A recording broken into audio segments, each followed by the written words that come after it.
Maths class 12 हमारा chapter है vector algebra.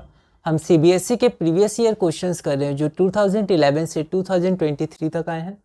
Topic 6 है स्केलर और dot product of two vectors. अगला क्वेश्चन है question number 56, find the angle between the unit vectors A cap and B cap given that A cap plus B cap का magnitude 1 के बराबर है।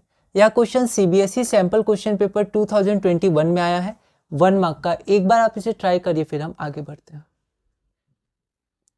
तो given में magnitude of A is equal to magnitude of B is equal to 1, ऐसा क्यों? क्योंकि ए और बी यूनिट वेक्टर्स थे, तो यहाँ हमने डायरेक्ट लिख लिया। इसको मैंने इक्वेशन नंबर 1 मान लिया, ठीक है। और हमें क्या गिवन था कि ए प्लस बी का मैग्नीट्यूड 1 है, ओके। तो अब हमने ऐसे क्वेश्चंस बनाए, तो हम लोग जब भी एंगल निकालेंगे तो इसको पहले हम लोग स्क्वायर कर देंगे। आप चाहें तो लिख सकते हैं स्क्वायरिंग ऑन बोथ साइड्स। अब ये x मॉड x का स्क्वायर क्या होता है? x dot x, vector x dot vector x। तो हमने इस वेक्टर डॉट ये वेक्टर को डॉट प्रोडक्ट किया इज इक्वल टू 1। अब इसको जब हम लोग इंटू करेंगे तो मैंने डायरेक्ट लिखा है ये a vector dot a vector क्या हो जाएगा? वेक्टर a का मैग्नीट्यूड का स्क्वायर। वैसे b dot b vector b का मैग्नीट्यूड का स्क्वायर। और a डॉट b और b डॉट a दोनों सेम होगा क्योंकि डॉट प्रोडक्ट कम्यूटेटिव होता है। तो 2a डॉट b, यह एक डायरेक्ट भी आप याद रख सकते हैं क्योंकि 1 मार्क का है तो डायरेक्ट लिखा। और यहाँ लिख दिया x डॉट x होता है मैग्नीट्यूड ऑफ x का होल स्क्वायर। तो यहाँ से इसकी वैल्यू 1 थी, इसकी वैल्यू 1 थी फ्रॉम इक्वेशन 1। तो 2a डॉट b माइनस 1 होगा। अगर आप इसको जल्दबाजी में 1 लिख दीजिएगा तो आंसर गलत हो जाएगा। ये 2 है, इधर जाएगा तो -1 होगा।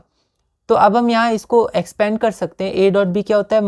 Magnitude of a magnitude of b cos theta, where theta is the angle between A and B. अब आप ये थीटा को पहले भी मान सकते हैं एंगल, ठीक है। तो ये सब छोटे छोटे चेंजेस आप अपने अनुसार कर सकते हैं, अपनी राइटिंग में अपनी तरह से आप आंसर लिख सकते हैं, ठीक है। तो ये थीटा हो गया।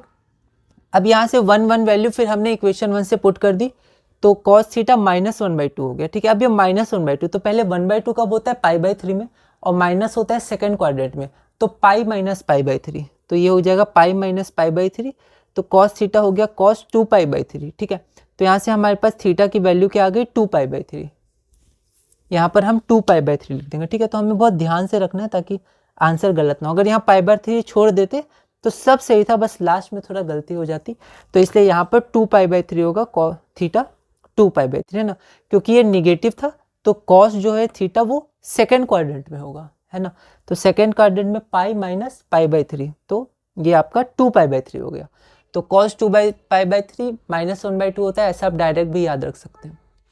तो इस वीडियो में हमने अपना क्वेश्चन नंबर 56 पूरा किया। अगली वीडियो में हम क्वेश्चन नंबर 57 करेंगे और टॉपिक 6 स्केलर और dot product of two vectors में आगे बढ़ेंगे।